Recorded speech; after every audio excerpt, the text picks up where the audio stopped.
يا أيها الذين آمنوا قوا أنفسكم وأهليكم نارا وقودها الناس والحجارة عليها غلاظ شداد لا يعصون الله ما أمرهم ويفعلون ما আল্লাহ রাব্বুল আলামিন পবিত্র কুরআনুল কারীমের ভিতরে জানাইয়া দেয়, হে ঈমানদারগণ, তোমরা নিজে জাহান্নামের আগুন থেকে বাঁচো এবং তোমার সন্তানদেরকে জাহান্নামের আগুন থেকে বাঁচাও। কারণ আল্লাহ রাব্বুল আলামিন জানাইয়া দেয়, গিলাদুন শিদাদুন লা ইয়াসুনাল্লাহা মা আমারাহুম ওয়া ইয়াফআলুনা মা ইউমারুন। কারণ কেন তোমরা তোমাদের সন্তানদেরকে, তোমাদের আত্মীয় স্বজনদেরকে কেন তোমরা জাহান্নামের আগুন থেকে বাঁচাবে? আল্লাহ রাব্বুল আলামিন বলেন, ওই জাহান্নামের ভিতরে ফেরেশতারা এমন থাকবে যেই সমস্ত ফেরেশতাদের কোনো মায়া দয়া নাই। না না না, ওই সমস্ত ফেরেশতাদের কিঞ্চিত পরিমাণ মায়া দয়া নাই। ওই সমস্ত ফেরেশতাদের কোনো প্রকার দয়া মায়া নাই। গিলাদুন শিদাদুন লা ইয়াসুনাল্লাহা মা আমারাহুম ওয়া ইয়াফআলুনা মা ইউমারুন। আল্লাহ রাব্বুল আলামিন যা আদেশ করেন ওই ফেরেশতারা ওই আদেশ মান্য করেন, কিঞ্চিত পরিমাণ অমান্য করেন না। আল্লাহ রাব্বুল আলামিন সূরা তাহরিমের 6 নম্বর আয়াতে এটাই জানাইয়া দেয় যে তোমরা তোমাদের সন্তানদেরকেও জাহান্নামের আগুন থেকে বাঁচাও। এখন দেখেন যে সন্তানদেরকে কেমন কইরা জাহান্নামের আগুন থেকে বাঁচাবেন। দেখেন না, আপনি নামাজ পড়েন, আপনার স্ত্রী নামাজ পড়ে, আপনার বাড়ি আত্মীয় স্বজন নামাজ পড়ে, আহারে আপনি মসজিদের ভিতরে আসতেছেন, ইসলামী কাজগুলো করেন, আপনার সন্তান ইসলামী কাজগুলো করে না, বিভিন্ন গানের প্যান্ডেলে যায়, বিভিন্ন যাত্রার প্যান্ডেলে যায়, সেখান থেকে নিষেধ করতে হবে। শুধু তাই নয়, হযরত ইয়াকুব আলাইহিস সালাম কেমন ছিলেন, আল্লাহ রাব্বুল আলামিনের দাওয়াত কেমন ভাবে পৌঁছে দিয়েছে। হযরত ইয়াকুব আলাইহিস সালাম পবিত্র কুরআনুল কারীমের ভিতরে এসেছে, আল্লাহ রাব্বুল আলামিন জানাইয়া দেয়, ক্বালু না'বুদু ইলাহাকা ওয়া ইলাহা আবাইকা ইব্রাহিম ওয়া ইসমাঈল ওয়া ইসহাক ইলাহা ওয়াহিদা ওয়া নাহনু লাহু মুসলিমুন। হযরত ইয়াকুব আলাইহিস সালাম মৃত্যু শয্যার ভিতরে চলে গেছেন, আজরাইল আসবে এমন টাইমে হযরত ইয়াকুব আলাইহিস সালাম তার সন্তানদেরকে বসাইছেন, সন্তানদেরকে জানাইয়া দেয়, এরে সন্তান, বলো বলো, আমি মৃত্যু শয্যার ভিতরে, মনে হয় কিছুক্ষণ পরেই ইন্তেকাল করব, বলো বলো এ সন্তানেরা, তোমরা কার ইবাদত করবে? ইয়াকুব আলাইহিস সালামের সন্তানরা জানাইয়া দেয়, বাবা গো, আপনার কোনো টেনশন নাই, আপনার কোনো চিন্তা নাই, আপনার কোনো আর চিন্তা করতে হবে না। আমরা আপনার সন্তানগুলো নবী ইব্রাহিম, ইসমাঈল, ইসহাক, আপনার পরিবারের পিতৃপুরুষদের আমরা তাদের ধর্ম পালন করব, একমাত্র আল্লাহর ইবাদত করব। তিনি মৃত্যু শয্যায় চলে গেছেন, এরপরেও সন্তানদের চিন্তা করতেছেন। মুআজ্জাজ হাজিরিন, শুধু তাই নয়, আল্লাহ রাব্বুল আলামিন এমন কিছু ভাবে জানিয়ে দিয়েছেন যে সন্তানের জন্য সবসময় আপনাকে টেনশন করতে হবে। সন্তান যদি ভুল কাজ করে এর গুনার ভাগ আপনাকে নিতে হবে। আপনি সব কিছু আমল করলেন, তারপর আপনাকে দেখবেন হঠাৎ করে আপনি জাহান্নামের ভিতরে চলে যাইতেছেন। এজন্য সন্তানদেরকে খবর রাখতে হবে। এজন্য হাদিসের ভিতরে এসেছে সন্তানের জন্য কয়েকটি হক আছে। 1 নম্বরে সন্তানের জন্য হক হচ্ছে শিশুর, যখন কোনো শিশু, 1 নম্বরে হক হচ্ছে যখন কোনো শিশু জন্মগ্রহণ করবে, ওই শিশুর ডান কানে আজান বা বাম কানে, ডান কানে আজান এবং বাম কানে ইকামত দেওয়া। শিশু জন্মগ্রহণ করার সাথে সাথে আস্তে আস্তে তার ডান কানে আযান, বাম কানে ইকামত, এটা আপনার উপর দায়িত্ব। ওই শিশুটাকে আযান দিতে হবে এবং ইকামত দিতে হবে। এজন্য যখন জন্মগ্রহণ করবে আস্তে আস্তে তার ডান কানে আযান ও ইকামত দিতে হয়। মুআজ্জাজ হাজরিন, এরপরে হচ্ছে যে শিশুটা যখন জন্মগ্রহণ, হ্যাঁ, এখানে হচ্ছে দেখেন, এখানে যখন শিশু জন্মগ্রহণ করবে, আমাদের সমাজে হয়ে গেল, আমি কিছুক্ষণ আগে শুনলাম, দেখেন কোন শিশু জন্মগ্রহণ যদি ছেলে হয় তাহলে দেখবেন বাবার মুখ দেখবেন উজ্জ্বল, হওয়ার সাথে সাথে আযান দেয়। কিন্তু দেখবেন শুধু তাই নয়, যদি মেয়ে হয় কিছু কিছু মানুষ দেখবেন মুখটা কালো করে ফেলে। এটা আমার কথা নয়, আল্লাহ রাব্বুল আলামিন নিজেই বলেছেন কোরআন কারীমের ভিতরে, যখন মেয়ে সন্তান জন্মগ্রহণ করে তাদের মুখগুলো দেখবেন কালো হয়ে যায়। আল্লাহ রাব্বুল আলামিন নিজেই বলেছেন, কারণ তিনি জানেন। এজন্য দেখেন যখন মেয়ে জন্মগ্রহণ করে, ছেলে হোক বা মেয়ে হোক, তার ডান কানে আযান এবং বাম কানে ইকামত, ছেলে মেয়ে উভয় ক্ষেত্রে। মেয়ে হলে মন খারাপ করে দিবেন না, তা হতে পারে না। আল্লাহ রাব্বুল আলামিন মেয়ে দিলেও এটার ভিতরে খুশি থাকতে হবে, ছেলে দিলেও এটার ভিতরে খুশি থাকতে হবে। কারণ দেখেন এমনও মানুষ আছে যাদের সন্তান নাই। কিছু ডক্টর জানিয়েছে যে দেখেন 25% যদি পুরুষের সমস্যা 25% হয় মেয়ের সমস্যা, তারপরে 50% আর কার সমস্যার কারণে সন্তান হয় না, তারা বলতেছেন যে একমাত্র উপরওয়ালাই জানে। আল্লাহ রাব্বুল আলামিন মাঝে মধ্যে সন্তান দিয়েও পরীক্ষা করে, আবার কাউকে সন্তান না দিয়েও পরীক্ষা করে, কাউকে ছেলে দিয়ে পরীক্ষা করে, আবার কাউকে মেয়ে দিয়ে পরীক্ষা করে।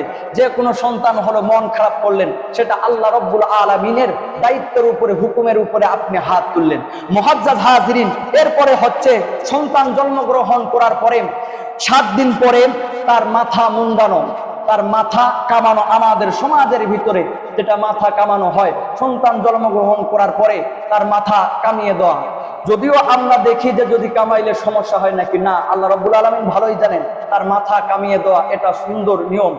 চিকিৎসক যারা অভিজ্ঞতার আলোতে তারা বলতেছে, মাথা যখন ছোট বাচ্চার কামিয়ে দেওয়া হয় তখন সেটা তার জন্য, শরীরের জন্য উপকার হয়ে যায়। এরপরে আল্লাহ রাব্বুল আলামিনের প্রিয় নবী বলেন, যখন সন্তান জন্মগ্রহণ করবে তার একটা সুন্দর নাম রাখা, তার মা বাবার উপরে দায়িত্ব হয়ে যায়। আমরা সমাজে এমন নাম রাখি, পরবর্তীতে দেখবেন সেই নাম পাল্টাইতে দাম শেষ। মা বাবা এমন নাম রাখে, এমন নায়ক গায়কের নাম রাখে, পরবর্তীতে যদি প্রতিষ্ঠানে যায় দেখবেন বল্টু নাম যেগুলো রাখে, পরবর্তীতে দেখবেন এই নামগুলো চলে না। এজন্য সুন্দর একটা নাম রেখে দেওয়া। কারণ আল্লাহর নবী একদিন এক সাহাবীকে ডাক দিলেন, ডাক দেওয়ার বললেন তোমার নাম কি? ডাক দিয়ে যখন ডাক দিলেন বললেন যে আমার নামটা অমুক। আল্লাহর প্রিয় নবী দেখলেন যে নামের কারণে তার শরীরের ভিতরে মাঝে মধ্যে প্রভাব পড়ে। তার একটা নাম ছিল যেই নামটার ভিতরে তার হচ্ছে রাগান্বিত, সব সময় কঠিন হৃদয়ের মানুষ। আল্লাহর নবী নামটা পাল্টিয়ে দিলে সহজ সরল একটা নাম রেখে দিলেন। এজন্য নামের মধ্যেও মাঝে মধ্যে শরীরের ভিতরে প্রভাব পড়ে, এজন্য সুন্দর নাম রাখিয়ে দেওয়া। এরপরে হচ্ছে 4 নম্বরে হচ্ছে সন্তানের জন্য আকিকা করা। সন্তানের জন্য আকিকা করা মা বাবার উপরে জরুরি। সন্তানের তোমরা কি করো? আকিকা করো। আল্লাহর প্রিয় নবী বলেন সন্তানের আকিকা করো, কারণ সন্তানের আকিকা করলে সে আল্লাহর সাথে বন্ধুত্ব স্বরূপ হইয়া যায়। আল্লাহর সাথে দিন দিন এইটার দ্বারা করলে এবং আকিকা করলে সন্তানের জন্য, আকিকা করলে সন্তানের জন্য ভালো হয়ে যায়। আর আল্লাহ রাব্বুল আলামিন তাকে এর বিনিময়ে আল্লাহ রাব্বুল আলামিন সবসময় সুস্থ রাখেন। শুধু তাই নয়, আল্লাহর প্রিয় নবী বলেন তোমরা জেনে নাও, ছেলের জন্য হইলে 2টা ভেড়া অথবা 2টা বকরি, আর মেয়ের জন্য একটি খাসি তোমরা দিয়ে দিবে আকিকার জন্য। তাহলে যদি এটা করতে পারো তাহলে তোমাদের জন্য, তোমাদের সন্তানের জন্য অনেক বিপদ আপদ থেকে আল্লাহ রাব্বুল আলামিন হেফাজত করবে। এরপরে আল্লাহর প্রিয় নবী বলেন যে সন্তানকে সব কি করবে, এরপরে তোমরা কি করবে? সন্তানকে আল্লাহর প্রিয় নবী বলে দেন সন্তানকে আকিকা করাবে, এরপরে তোমরা তার যখন সুন্দর করে নাম রাখবে, এরপরে তাকে কি করবে? হারাম খাদ্য থেকে দূরে রাখতে হবে। ছোট্ট থেকেই সন্তানকে শিক্ষা দিতে হবে কোনটা হারাম কোনটা হালাল। ছোট্ট বাচ্চাকে আপনি ছোট থেকে যা শিখাবেন তাই বলবে। ছোট্ট থেকেই সন্তানকে শিক্ষা দিতে হবে, বাবা এইটা করা যাবে না, এইটা কাজ হইলো হারাম। এই কাজটা হইল হালাল।